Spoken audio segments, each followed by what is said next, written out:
बाबूजी आज जो हम पढ़ेंगे एक नया chapter analysis of financial statement 10वां नंबर चैप्टर है। इसमें से आपको प्रैक्टिकल पूछे या ना पूछे, लेकिन आपको थ्योरी पूछ देते रहता 5 नंबरी में भी 2 नंबरी सब में। तो आपको इस चैप्टर का ये आपको पढ़ना पड़ेगा, वैसे आपको प्रैक्टिकल भी पढ़ना पड़ेगा, पूछ देते रहता है। लेकिन आपको इसका तो रटार आना चाहिए कम से कम। कुछ चीज़ आपको पता है ना 50% बिहार बोर्ड पूछता है थ्योरी, 50% आपको प्रैक्टिकल। उसी हिसाब से हमारी तैयारी भी रहनी चाहिए।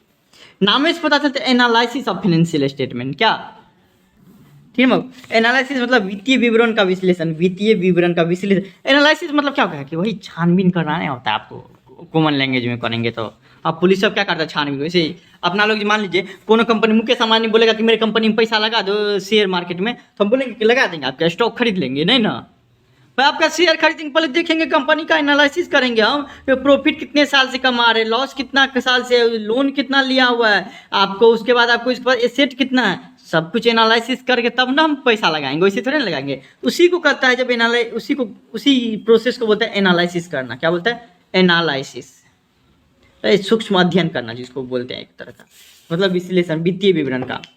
फाइनेंशियल स्टेटमेंट समझ के बाबू। फाइनेंशियल स्टेटमेंट पिछले चैप्टर में पढ़े हुए थे, 3 तरह का होता है, profit and loss, balance sheet, और बताइए कौन सा आता है आपको? कैश फ्लो स्टेटमेंट सब, ठीक ना। देखिए बाबू, तो एनालिसिस, उसका हम एनालिसिस करें। एनालिसिस मतलब क्या करना? अच्छा एनालिसिस करें। 2020 में बताइए तो मुकेश अंबानी आप कितना कमाए थे? अच्छा 5 लाख कमाए थे। और 2021 में कितना कमाए थे मुकेश अंबानी बताइए तो? बोलेगा 7 लाख रुपए कमाए थे। 2022 में बताइए तो? ओह यार इस साल हम 3 लाख का लॉस कर गए। फिर 2023-22 हो गया इधर। 2023 में बोले तो मुकेश अंबानी कितना कमाए हैं? 12 लाख रुपए कमा लिया। वाह बढ़िया है तब तो। तब बोले आंख बंद करेंगे, ले लीजिए पैसा जितना लेना ले लीजिए, उसका शेयर पूरा खरीद लेंगे। तो इसका क्या करें हम एनालिसिस कि अच्छा इस साल इतना कमाए, इस साल इतना, इस साल इतना, इतना, इस साल इतना। तो वही होता है क्या? द इवेल्युएट और analysis a companies performance of value through a companies balance sheet, income statement और स्टेटमेंट ऑफ कैश फ्लो। मतलब क्या हो गया कि आपको बैलेंस शीट, आय और व्यय खाता के या रोकड़ प्रवाह विवरण के माध्यम से हम ये पता चलता है कि कंपनी कितना प्रॉफिट में है, कितना लॉस में, कंपनी का स्थिति कितना है, ये सब पता करने का प्रोसेस को क्या बोलते हैं बाबू? एनालिसिस करना बोलते हैं। एनालिसिस करना, ठीक। एनालिसिस लैंग्वेज सिंपल लैंग्वेज है। आप मान लीजिए मार्केट भी रिसर्च कर रहे हैं, जिसको रिसर्च करना नहीं होता उसी को बोलते हैं एनालिसिस करना। यहाँ पे बोलेंगे क्या?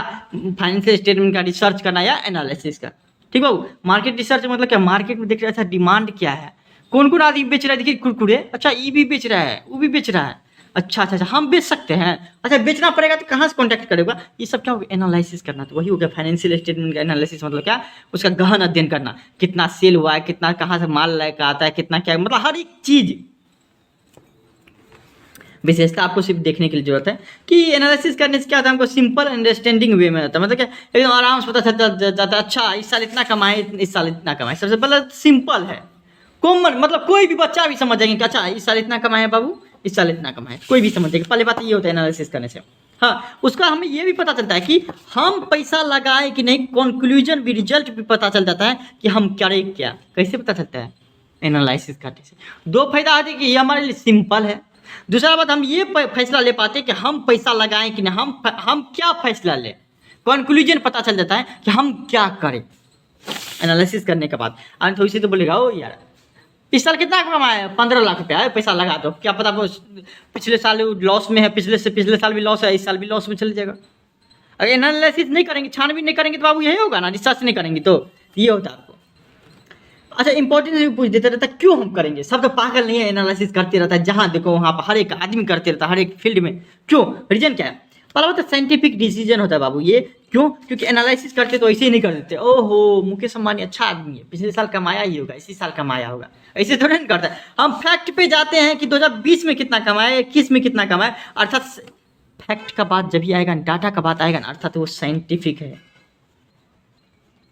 साइंटिफिक है बाबू, साइंटिफिक डिसीजन ले पाते हैं हम। आपको क्या? वैज्ञानिक। वित्तीय विवरण के विश्लेषण से जो निर्णय प्राप्त होता है वे तथ्यों पर आधारित होता है। ऐसे नहीं है मुकेश अंबानी तो बढ़िया चलिए पैसा लगा दीजिए, ऐसा नहीं करते हैं। तथ्य रहता है कि नहीं नहीं मुकेश अंबानी देखिए 2020 में कमाया, 2022 में कमाया। फैक्ट पे जाते हैं। कब एनालिसिस करेंगे तब ना, आने तो एनालिसिस नहीं करेंगे तो मुकेश अंबानी तो बढ़िया है, आदमी भी ठीक है, हाँ अब बहुत ही कमाता होगा, पैसा लगा देते। ऐसा थोड़ी ना तब आए हम, हैं साइंटिफिक डिसीजन लेते हैं बाबू, याद रखिएगा आपको, इसलिए हम एनालिसिस करते हैं। दूसरा अनबाइस्ड डिसीजन रहता है, सही बात है। अनबाइस्ड में क्या होता है, आप अपने हिसाब से देखिए कि मुकेश अंबानी कंपनी बढ़िया है या अच्छा नहीं है। मुकेश अंबानी नहीं बोलेगा पैसा लगा दीजिए, पैसा लगा दीजिए, मेरे बढ़िया कंपनी है। अडानी अडानी नहीं लगे है, वो तो लॉस कर देगा, वो बेकार है, पहला जनरेशन है, नहीं नहीं सब बोलेगा। अनबाइस्ड, अनबाइस्ड मतलब होता है पक्षपात रहित, किसी के पक्ष में नहीं, जब आप खुद एनालिसिस करते रहिएगा बहुत। तो financial statement analysis provide a comprehensive and unbiased overview of a company profit and loss. हम ये पता करते हैं कि मुकेश अंबानी कंपनी में लगाए कि अडानी कंपनी में लगाए कि ओम बिरला, मतलब सॉरी मतलब आपको और जो भी आपको कंपनी है उसमें लगाए, बोट में लगाए कि मामा अर्थ में लगाए, या फिर जोमेटो में लगाए, स्विगी में लगाए, ट्विटर में लगाए, बट जितना भी है हर एक कंपनी में किस में लगाए वो दूसरा बात है। अनबाइस्ड हम डिसीजन ले रहे हैं, ये नहीं बोलेगा मुकेश अंबानी है मेरे कंपनी में लगाने, पुराना आदमी है, हम पता है ना लॉस प्रॉफिट देवे करेंगे, ऐसा नहीं है। देखिए अपना लोग तो करवे करते हैं, मुकेश अंबानी भी एनालिसिस करता होगा कि देखिए इस साल हम कितना कमाए हैं, 5 लाख, पिछले साल 7 लाख रुपए, क्या रीजन है कि 7 लाख को कमाए हो, हमको तो 15 लाख रुपए कमाना चाहिए था। वो भी कैसे पता चलेगा, एनालिसिस करेगा तब, रिसर्च करेगा तब बाबू। ये भी फायदे रहता है कि मैनेजमेंट, आप मालिक बनेगा ना तो आप भी बोलिएगा कि ऐसे नहीं बोलेगा कि हो आदमी सब आज कम है लग रहा है इसलिए पैसा इस महीना में कम कमा लिए, अगले महीना में लग रहा है कि आदमी सब आ जाएगा इसलिए नहीं। रीजन क्या है पता करिए। अरे तो बोलेंगे भगवान के भरोसे, भगवान जो है ना इस साल इस महीना बारिश कर दिया, या भगवान जो है ना हमको इस साल सहारा नहीं हुआ तो पैसा कम कमाए, इस टाइप का नहीं होना चाहिए। एनालिसिस करिए, रिसर्च करिए। इंपॉर्टेंस टू आउटसाइड, आउटसाइड मतलब कि आप और हम, जैसे मुकेश अंबानी की कंपनी के आदमी को इनसाइडर बोलेंगे और अपना लोग जितना भी आदमी है वो आउटसाइडर हो जाएंगे। तो उस सब क्यों करता है एनालिसिस, इन्वेस्टर पैसा लगाए कि नहीं, क्रेडिटर, क्रेडिटर मतलब क्या होता है, अब मुकेश अंबानी आएगा बोले क्रिस कन्हैया हाँ 5,000 करोड़ रुपया दीजिए, तो हम बोलेंगे यार लीजिए कोई दिक्कत है, अपना दोस्त आदमी नहीं, हम देखेंगे कि इसके कंपनी में क्या प्रॉफिट हो रहा है, लॉस हो रहा है कि नहीं, पहले जो आदमी था जिससे लोन लिया था उस सबका पैसा दिया है कि नहीं, क्रेडिट बना है कि नहीं, तब हम पैसा देंगे, वैसे नहीं देंगे। तो हमारे लिए भी इम्पोर्टेंट है, मतलब क्रेडिटर के लिए भी, हम जो लोन दे रहे हैं उस आदमी के लिए भी है, जो पैसा बिजनेस में लगाया है उसके लिए भी आना पड़ता। अब मुकेश अंबानी कंपनी पैसा लगा देता हूँ, हर साल देखेंगे अच्छा इस साल इतना कमाया है, पिछले साल कमाया है कि नहीं, मतलब एनालिसिस करते रहेंगे बाबू। From share holder point of view, share holder के पॉइंट ऑफ व्यू से क्या मतलब, शेयर होल्डर मतलब क्या, जो शेयर खरीदता है उसके पॉइंट ऑफ व्यू से तो हर इंट्राडे है बाबू, तो हर मिनट देखते रहता है, हर सेकेंड। आने तो आपको लॉन्ग टर्म में दे दिया है तो आप देखते रहता है 1 महीना में कितना कमाया है, 2 महीना में कितना, क्योंकि उसको पैसा निकालना भी रहता है। तो share holder point of view से भी आपको बिजनेस में ये देखेंगे प्रॉफिट कमा रहा है कि लॉस। शेयर होल्डर मतलब क्या, जो बिजनेस में पैसा लगाता है, शेयर खरीदता है, उसको शेयर होल्डर बुला देता है, ठीक ना। अच्छा फाइनेंशियल एनालिसिस करते कितने मेथड से करते हैं, कितने मेथड से कितने तरीका से करते हैं, तो 2 मेथड से एग्जाम दे दिया कि यूज के बेसिस पे, यूज ठीक ना, कि आपको पहले यूज के बेसिस पे। इंटरनल एनालिसिस, एक्सटर्नल, नाम से पता चलता है। इंटरनल मतलब क्या, बिजनेस के अंदर के आदमी, शेयर होल्डर भी बाहरी नहीं होता बाबू, याद रखिएगा। कंपनी का मालिक को क्या बोलते हैं, शेयर होल्डर बोलते हैं कंपनी में, ठीक ना। मैनेजमेंट, इम्प्लॉय सब भी देता है, देखता है कि भाई वो इतना कमा रहा है कि नहीं, हमको प्रॉफिट दे सकता है कि नहीं, ऐसा तो नहीं होगा भाई उसकी तरह हमको भी धक्का मार के भजा मतलब निकाल दे, ऐसा तो नहीं ना। इंटरनल एनालिसिस करते रहता है बाबू, इंटरनल एनालिसिस के लिए एनालिसिस करना पड़ता है आपको। फाइनेंशियल एनालिसिस को जो है ना, आपको जो आदमी भी फाइनेंशियल एनालिसिस अभी हम पढ़ते आ रहे हैं कि आप कर रहे हैं, मुकेश अंबानी भी करेगा अपने बिजनेस का फाइनेंशियल एनालिसिस, हम भी करेंगे, हाँ क्रेडिटर वगैरह भी सभी करेगा, तो उसको बांट दिया गया है। तो मटेरियल यूज अगर मुकेश अंबानी करेगा तो उसको इंटरनल दे देंगे, अगर हम लोग करेंगे जो कर्जा दिया है मुकेश अंबानी को, अगर वो लोग एनालिसिस करने बैठेगा तो एक्सटर्नल दे देंगे, मतलब नाम चेंज कर दिया है। पर मुकेश अंबानी एनालिसिस करेगा अपने बिजनेस का तो वो हो गया इंटरनल एनालिसिस, अंदर में कर रहा है अपने बिजनेस के अंदर के लिए। एक्सटर्नल एनालिसिस मतलब क्या हो गया, डिवेंचर होल्डर हो गया, क्रेडिटर हो गया, जो मुकेश अंबानी को पैसा दिया होगा, मुकेश अंबानी आए मेरे पास बोला 500 करोड़ रुपया देने के लिए, हम 500 रुपया दिए, हमारे लिए हम जो एनालिसिस करेंगे कि मुकेश अंबानी कंपनी प्रॉफिट है कि लॉस, तो उसको बोलेंगे एक्सटर्नल एनालिसिस। हाय कुछ ने बस नाम चेंज कर दिया है। मुकेश अंबानी करेगा तो बिजनेस के अंदर का बात हो गया था इंटरनल, हम लोग करेंगे बिजनेस के बाहर कहते हैं एक्सटर्नल। हाय कुछ नहीं, on the basis of process, process मतलब प्रक्रिया के बेसिस पे। तो हॉरिजॉन्टल एनालिसिस, वर्टिकल एनालिसिस बाबू देखिए, हॉरिजॉन्टल मतलब क्या हो गया कि हॉरिजॉन्टल मतलब 2020 में कितना कमाए, 2021 में कमाए, यहाँ पे है ना 20 में कम कितना कमाए, 2021, 2022, 2023 में कितना कमाए, इस टाइप का एनालिसिस करेंगे ना। आप मुकेश अंबानी करे या हम करें, डजन के मेरा, सिर्फ जो आदमी करेगा कि हॉरिजॉन्टल, उसको बोलेंगे हॉरिजॉन्टल एनालिसिस। क्या बोलेंगे बाबू, उसको हॉरिजॉन्टल एनालिसिस बोलेंगे। बाकी ये सब जो है ना हॉरिजॉन्टल एनालिसिस वाला हम आगे के चैप्टर में पढ़ेंगे भी डिटेल में कि किस तरीके से निकालना जाता है। ये सब हम पढ़ेंगे कि आप एनालिसिस तो कर रहे हैं तो ये बताइए 2021 में इतना कमाए थे, 2020 में इतना कमाए थे, कितना % कमाया है, 20%। ये सब हम आगे प्रैक्टिकल में पढ़ेंगे, ठीक ना।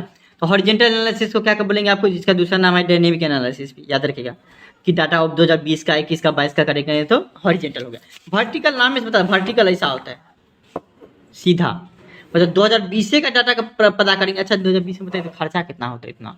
अच्छा लोन किस किस से लिए थे, अच्छा इसी से लिए हुए थे। अच्छा ये बताइए तो प्रॉफिट कितना कमा है इतना, सेल कितना कमा किए हैं इतना का, टैक्स कितना दिए हैं इतना। तो इस साल का सिर्फ 1 साल के बारे में हम एनालिसिस करेंगे, हाँ, तो उसको क्या बोलेंगे आपको, वर्टिकल एनालिसिस। इसे बांट दिया गया बाबू, ठीक ना। उसका जो आपको ये याद रखें, इंटर फर्म एनालिसिस और intra firm analysis. Inter firm analysis मतलब क्या गया बाबू क्या कि when the firm analyse statement of 2 और मोर फर्म और कंपनीज आर एनालाइज और compared for the same period. मतलब मान लीजिए 2020 में अगर मुकेश अंबानी की कंपनी और अडानी के कंपनी का एनालिसिस करेंगे, उसको बोलेंगे इंटर फर्म एनालिसिस। ये सब तो एक एक कंपनी का, मुकेश अंबानी की कंपनी का करे तो अगर अंदर का आदमी करेगा तो इंटरनल है, बाहर का आदमी करेगा एक्सटर्नल। मुकेश अंबानी कंपनी को अगर 2020 में हम देखेंगे कितना प्रॉफिट कमाया है, 2021 में कितना कमाया है, 2022 में कितना कमाया है, एनालिसिस करेंगे तो उसका नाम दे दिया हॉरिजॉन्टल। अब मुकेश अंबानी कंपनी को सिर्फ 2022 में हम देखेंगे प्रॉफिट कमाया कि लॉस, उसका एनालिसिस करेंगे तो वर्टिकल दे दिया है। लेकिन मुकेश अंबानी कंपनी को अडानी की कंपनी से आप कंपेयर करेंगे तो उसको बोलेंगे इंटर फर्म एनालिसिस, ठीक ना, अंतर संस्था विश्लेषण, ठीक। इंट्रा नाम इंट्रा फर्म एनालिसिस मतलब क्या होगा कि जब एक ही कंपनी का अलग अलग डिपार्टमेंट का देखेंगे कि अच्छा where we analysis financial performance of different unit of departments और सेगमेंट ऑफ ए कंपनी, कि देखेंगे क्या एक ही कंपनी थी। पता है डाबर क्या क्या बनाता है, डाबर आपको दंतमंजन भी बनाता है, डाबर आपको क्या बनाता है आपको पता है, बिस्किट वगैरह भी बनाता है, डाबर आपको क्या बनाता है पता है, सामान तो डाबर का 1000 तरीके का प्रोडक्ट है। अगर डाबर की कंपनी के अंदर गुलाब जल भी बनाता है डाबर, क्रीम भी बनाता है डाबर का अगर हम मान लीजिए 10 गो प्रोडक्ट है, 10 गो प्रोडक्ट का एनालिसिस करेंगे कि इस साल कौन प्रोडक्ट ज़्यादा कमाया है, कौन सा प्रोडक्ट कम कमाया है, तो उस तरह का एनालिसिस को बोलेंगे इंट्रा फर्म। एक एक बिजनेस में 1000 तरीके का बिजनेस है, भाई रहता है ना। एगो मुकेश अंबानी बताइए तो सिर्फ सिम बेचता है, टाटा बताइए तो सिर्फ गाड़ी बेचता है, नमको खाते हैं टाटा का, तो ये होता है आपको।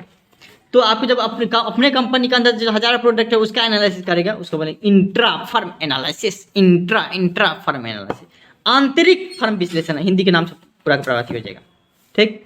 हाँ मोस्ट इंपॉर्टेंट में लेकर लिमिटेशन पूछ देते रहता है कि हम फाइनेंशियल एनालिसिस तो करते हैं लेकिन कहीं ना कहीं दिक्कत आ जाते रहते हैं, बहुत खराबी चीज़ भी है ये। क्यों, अच्छा तो समझ के कोई दिक्कत नहीं, पैसा लगाना रहते तो हम पता से कर लेते, अच्छा ये कंपनी लॉस कमा रहा है प्रॉफिट कमा रहा है, इस कंपनी में पैसा डालने से हमको प्रॉफिट होगा कि लॉस होगा, इस तरीके से हम कर करके क्या होता है कि हम ये कर लेते रहते हैं, डिसीजन ले लेते हैं, लेकिन कुछ ना कुछ तो उसका हानि भी होगा, कुछ ना कुछ तो खामियां भी होगा। हाँ पहला इग्नोरिंग प्राइस लेवल चेंज। आप जो फाइनेंशियल एनालिसिस करेंगे उसमें जो डाटा रहता है उसमें मूल्य स्तर परिवर्तन पर ध्यान न देना। देखिए आज आपका जो है ना कंपनी में मान लीजिए कि कुरकुरे बना रहे, 10 रुपये किलो आलू दे रहा था, उस तरीके से हम दिखा दिए कि 10 रुपये किलो दे रहा आलू, उस हिसाब से 2020 का बात करते हैं, 10 रुपये किलो से आलू दे रहा था, उस तरीके से क्या हो गया कि हमको प्रॉफिट हो गया 5 लाख रुपया, क्योंकि रॉ मटेरियल कम था, आलू कम था, चिप्स बनाते थे, चिप्स बनाने में हमको कम खर्चा हुआ। लेकिन क्या हो गया 2021 में जिस दिन हम पैसा लगाया हुआ था उस दिन क्या हो गया था बाबू कि 10 रुपया से आलू होके 500 रुपये किलो हो गया था। मान लीजिए थोड़ा देर के लिए आलू का हम एक छोटा मोटा एग्जाम्पल ले हो गया। अब लो 10 रुपये हो रहा था तो प्रॉफिट कमा रहा था कंपनी, अब 500 रुपया हो गया, और 10 रुपये देख के हम क्या कर दिए थे, बोले थे 5 लाख रुपये तो प्रॉफिट कमा रहा है कंपनी हर साल, हम पैसा लगा दिए थे अपना जितना भी पैसा था, आपको हम 20 करोड़ रुपया लगा दिए थे उस कंपनी में, हम लगा दिए। अब क्या हो गया 2021 में आलू का दाम कम हो गया, लो यार ना तो ये 2020 का फाइनेंशियल स्टेटमेंट देख के बैलेंस शीट में ना दिख रहा था कि 2021 में पैसा बढ़ने वाला आलू का दाम, ना प्रॉफिट एंड लॉस में दिख रहा था, और हम पैसा लगा दिए। दिक्कत यहाँ पे ये हो जाता है। आप तो फाइनेंशियल स्टेटमेंट देख के तो पैसा लगा दिए, फ्यूचर में क्या होने वाला है हमको नहीं दिया, प्राइस लेवल चेंज हुआ जिसके कारण से हमारा पैसा डूब गया। तो ये भी एक जरा ये रहता है कि हम तो फाइनेंशियल एनालिसिस करते हैं, लेकिन फाइनेंशियल एनालिसिस में आपको प्राइस लेवल जो चेंज रहता है होते रहता है उसके बारे में नहीं पता कर पाते हैं। हाँ, थोड़ा बहुत अनुमान लगा लेते हैं दूसरा पता, लेकिन 100% एग्जैक्ट लोग डाटा नहीं पता चलता। Affected by window dressing Babu, affected by window dressing क्या होता है? आपको सीए का नाम सुने हैं? सीए सब यही काम करते हैं, सीए सब यही काम करते रहते हैं। हाँ, अगर आप मान लीजिए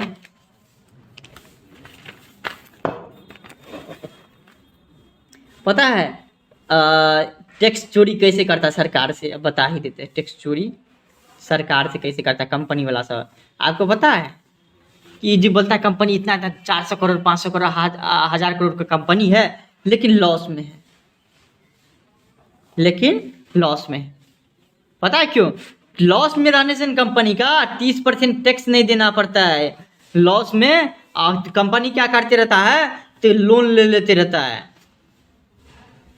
प्रॉफिट कमा रहा है कंपनी, कोई दिक्कत नहीं, फिर भी लोन ले लेते रहता है ताकि क्यों? क्योंकि 30% से हमको ब्याज अति नहीं देना पड़े, टैक्स ना देना पड़े। लोन लेंगे तो 5% से भरना पड़ेगा, लेकिन अगर हम लोन नहीं लेंगे और कंपनी में ही नहीं दिखाएंगे कि हमारी कंपनी लॉस में जा रहा है, हम तो लोन ले के बिजनेस कर रहे हैं, तो हमको 30%, अगर मान लीजिए 1 करोड़ कमाते हैं तो 30 लाख रुपये सरकार को देना पड़ेगा। सोचिए कितना घाटा हो गया, बिना किसी मतलब के 30 लाख रुपया देना पड़ेगा भाई। 1 करोड़ कमाते हैं, 1 करोड़ में तो मान लीजिए कि 60-70 हज़ार रुपये करोड़ तो आपको रॉ मटेरियल खरीदने में हो गया, जिसमें आपको मान लीजिए 40 लाख रुपये हम प्रॉफिट कमाते हैं, जिसमें से 30 लाख हम दे देंगे तो दिक्कत वाली बात है ना। उसे 40 लाख का 30% दे देना पड़ता है। मतलब मान लीजिए 1 करोड़ कमाए थे, 30 लाख देना, भाई 1 करोड़ में कमाए 30 लाख रुपये सरकार को दे देंगे, 70 करोड़ रुपये हम लेकर क्या करेंगे भाई? हाँ, टैक्स बहुत ज़्यादा है, लेना चाहिए सरकार को, लेकिन 15% 20% से टैक्स लेना चाहिए बिजनेस पे, ताकि टैक्स चोरी ना करे। बाकी टैक्स तो चोरी हो ही होता है। तो मतलब क्या अपने बैलेंस शीट में दिखा दिए कि हमारे कंपनी लॉस में है। हाँ, दिखाना चाहेगा तो कंपनी प्रॉफिट में भी दिखा सकता है, ये भी याद रखिएगा। आपको दिखा दिएगा 5 करोड़ इससे प्रॉफिट कमा रहे हैं, आप पैसा लगा दिए, ब्याज में पता लगा भी ये तो लॉस में चल रहा है। दिक्कत यहाँ पे हो जाता है, उसको बोलते हैं विंडो ड्रेसिंग। विंडो ड्रेसिंग मतलब क्या होता है? रहता है कुछ, दिखाता है कुछ, उसको बोलते हैं विंडो ड्रेसिंग। उसके बाबू क्या बोलते हैं? Window dressing. उसको क्या बोलते हैं? विंडो ड्रेसिंग करके दिया रहेगा। इससे ज़्यादा भरोसा भी नहीं करता है बैलेंस शीट पे, प्रॉफिट एंड लॉस पे ज़्यादा भरोसा भी नहीं किया जाता। बहुत कुछ पता करके ही पैसा लगाया जाता है बिजनेस में बाबू, शेयर में खरीदा जाता है। इग्नोरिंग क्वालिटेटिव एस्पेक्ट, सही बात है। देखिए आप तो बैलेंस शीट में देख लीजिएगा कितना कमा रहा है, प्रॉफिट एंड लॉस में ये पता कर लीजिएगा प्रॉफिट लॉस है कि कैश फ्लो से पता चल जाएगा कितना पैसा है बिजनेस में। ये सब तो सही है, लेकिन आपको हम पैसा लगाए हुए थे क्या गूगल में या फिर मुकेश अंबानी कंपनी में लगाए हुए थे कि मुकेश अंबानी CEO है, हम पैसा लगा देते, लेकिन मुकेश अंबानी मर गया, ठीक ना। और क्या हो गया कि मुकेश अंबानी के कारण ही पूरा बिजनेस चल रहा था। अब क्या होगा? मुकेश अंबानी कंपनी लॉस में जा रहा है, मेरा भी पैसा लॉस में चल जाएगा। अर्थात क्या, हम जो balance sheet profit and loss देख के जो हम दिए पैसा लगाए, लेकिन उसमें ये नहीं दिया हुआ था कि कंपनी में सबसे बेस्ट परफॉर्मेंस किए कौन, क्या किसके रीजन से इतना प्रॉफिट कमा पाए, ये नहीं पता कर पाते। आपको पता है वॉरेन बफेट जिस कंपनी में पैसा लगाते उस कंपनी का शेयर का दाम बढ़ जाता, सब लगा देता है उसमें। हर्षद मेहता जिस कंपनी में पैसा लगाता है उस कंपनी में सब पैसा लगाने शुरू कर देता है। क्यों रीजन है पता है? क्योंकि उसके अंदर क्वालिटी है, उसमें सब भरोसा करते हैं। उसी तरीके से बैलेंस शीट में ये नहीं दिया जाता है कि मुकेश अंबानी पैसा लगाया है कि वॉरेन बफेट लगा, मतलब पता चल पाता है, ऐसा बात नहीं है। ये किसके परफॉर्मेंस से इतना प्रॉफिट हुआ है ये नहीं बैलेंस शीट के थ्रू पता चलता है। हाँ, एनालिसिस करने के थ्रू भी पता चलता है। तो इग्नोरिंग क्वालिटेटिव एस्पेक्ट होता है, हमको पता करना पड़ता है कि कौन कौन पैसा बिजनेस में है, ये पता करना पड़ता है पर्सनली जाके। तो गुणात्मक विश्लेषण आपको नहीं पता चल पाता है कि प्रबंध या ग्राहक की संतुष्टि कितना है। मान लीजिए पहली बार बोट कंपनी का हेडफोन ले आया, हम सबसे बेकार बोट कंपनी का हेडफोन है, दूसरी बार लेगा ही नहीं। हम तो उस साल हम पैसा लगा देते, लेकिन हमको क्या पता दूसरी बार कोई लेगा ही नहीं। तो ये भी हो जाता रहता है कि इग्नोरिंग क्वालिटेटिव एस्पेक्ट है। 4 में क्या है? क्वालिटी मतलब क्या है? क्वालिटी रहता है बिजनेस में, वो आपको नहीं दिखाते, क्वांटिटी दिखाते रहता है, इस साल इतना कमाए इतना नहीं कमाए, किसके रीजन से हुआ ये नहीं। डिफिकल्टी इन फोरकास्टिंग, सही बात है। सबसे बड़ी रीजन तो ये है कि हम भविष्य में क्या होने वाला है इसके बारे में पता ही नहीं कर पाते हैं। कि इस साल 10 रुपये किलो दे रहा था आलू, अगले साल 500 रुपये हो जाएगा, ये हम पता कर ही नहीं पाते। ये सबसे बड़ा इसका डिफिकल्टी एनालिसिस का सबसे बड़ा यही है कि हम पता नहीं कर पाते। हाँ, अनुमान थोड़ा बहुत लगा देते हैं, चलो कोई दिक्कत नहीं, इस साल इतना हुआ तो थोड़ा बहुत होगा, 20 रुपये हो जाएगा, 30 रुपये हो जाएगा, 40 रुपये, लेकिन 500 का उम्मीद नहीं किए हुए थे। सप्री from the limitation of financial statement, देखिए आपको ये यही आपको, हाँ इसमें देखिए फाइनेंशियल स्टेटमेंट में आपको बताए हुए थे कि फाइनेंशियल स्टेटमेंट में क्या क्या होता है बाबू, कि एग्जैक्ट नहीं रहता है कि 20 लाख रुपये आपको कमाया है या 20 लाख प्रॉफिट है। उसमें क्या होता है, जैसे मान लीजिए डेटर है एक, मतलब क्या 10 लाख रुपया हमको पैसा देने पर वाला है, कंपनी को देगा ही, तो ये कंपनी के लिए डेटर हो गया। जिसमें से हमको लग रहा है 10% जो है ना, मान लीजिए कि 1 लाख जो रुपया नहीं देगा, हम बिजनेस में दिखा देते कि 1 लाख रुपया पैसे नहीं मिलने वाला है। जरूरी नहीं है कि नहीं देगा, लेकिन हम मान लेते रहते हैं। अब मान के हम क्या कर देते हैं, प्रॉफिट को घटा देते रहते हैं। क्या बहू, तो ये होती रहता है। वो आप पे डिपेंड है, बैड डेट कितना दीजिएगा नहीं। हाँ, आपको लग रहा है कि फिर भी 10 लाख रुपये में 1 लाख रुपये नहीं मिलने वाले, आपका मन है तो दिखाइए, नहीं तो नहीं दिखाई। 10 के 10 लाख प्रॉफिट दिखा दीजिए, मेरे कंपनी में 10 लाख रुपया है। या आपको लग रहा है कि 1 लाख रुपये नहीं मिलने वाला है, फिर भी आप बोले नहीं नहीं मिल जाएगा मिल जाएगा मिल जाएगा, आप दिखा दीजिए कंपनी में, सब आदमी आपको पैसा दे देगा। तो ये भी हो जाते रहता है कि फाइनेंशियल स्टेटमेंट तो पहले बात खुद सही नहीं है पूरे 100%, ये नहीं सही है तो हम एनालिसिस करेंगे तो वो भी सही नहीं होगा। इसलिए इसका सबसे बड़ा खामियां ये भी है। ठीक बाबू, इतना करिएगा, उससे ज़्यादा आपको करने का जरूरत नहीं। फिर भी कोई दिक्कत होता है इंस्टाग्राम फॉलो करके डायरेक्ट मैसेज करिए। यहाँ तक पहुँच गए तो कमेंट में जय मिसाल जय बिहार जरूर लिखिएगा। Thank you so much.